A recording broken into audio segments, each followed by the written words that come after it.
Good morning po. Kamusta na po kayo dyan? Ito po, lalabas ako. Pupunta ako sa tindahan, bibili ng prutas. Tignan nyo po, ang ganda ng halaman na ito.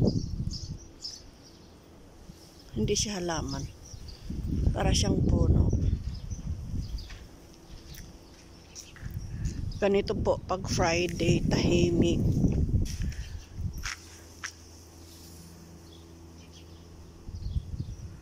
Ito po yung hospital na pinagtatrabahuan ko. Malaki po siya. Tagiliran lang po. Nirenovate po kasi kaya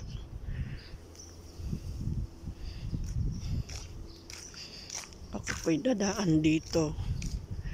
Ito ang tagiliran. Tahimik po kasi Ramadan. At saka Friday. Lahat ng tao tulog. Ganda ng bahay, oh.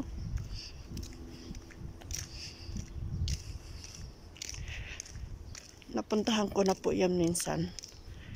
At saka itong isa.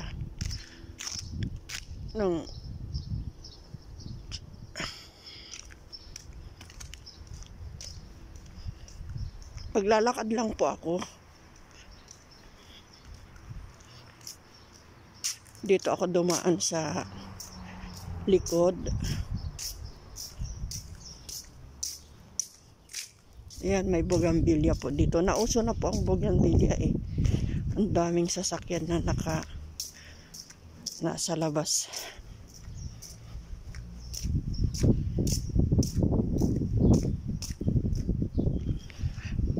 Mamili na po kayo ng sasakyan. Biro lang po. O, puro bougainvillea yung harapan ng bahay nila. O. Ayan, mahilig sa halaman ang may-ari nito.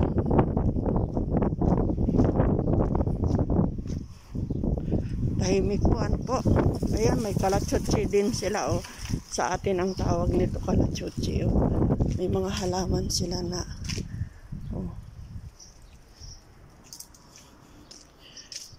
ito kalatsutsi, ito eh. Puti po ang bulaklak nito. Ayan o. Ay, parang damo-damo lang ito sa atin. Pero halaman, mahal po yan dito eh. Doon ako pupunta. Napakatahimik na lugar. Tulog lahat. Kasi Ramadan. Ayan po.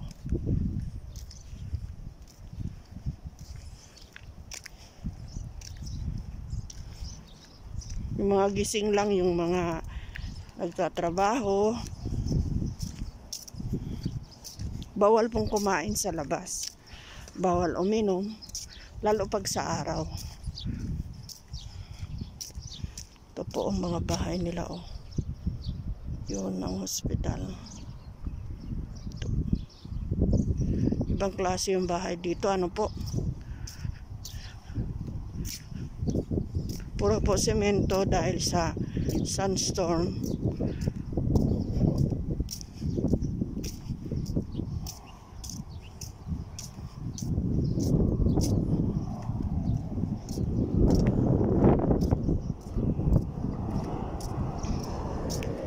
Masarap maglakad pag ganito. Ang oras nga po eh 9:45 na ng umaga.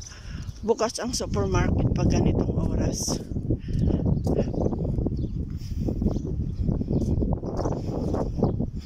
Pero pag gabi po yan, pagkadaming tao, maraming tao.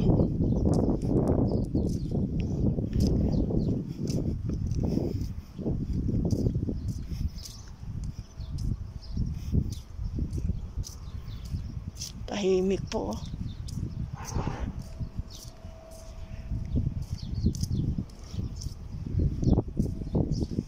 Ibang-iba na po ang Saudi ngayon kaysa nung panahon noon, nung pumunta ako dito.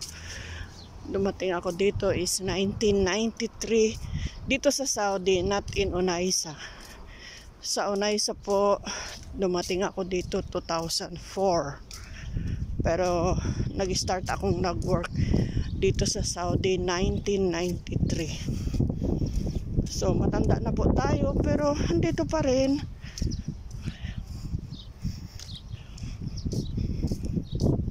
Marami ring benepisyo ang nakukuha. Maraming benepisyo sa pagtatrabaho dito sa Saudi. Depende sa iyo, depende din sa pamilya mo at mga anak. Ito po.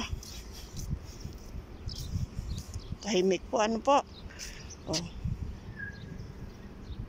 Napakatahimik. Lahat tulog. Gising po nila yan alas 12. Doon po ako galing. So, naglalakad lang po. Sige po, tatawid na po ako ng kalsada eh.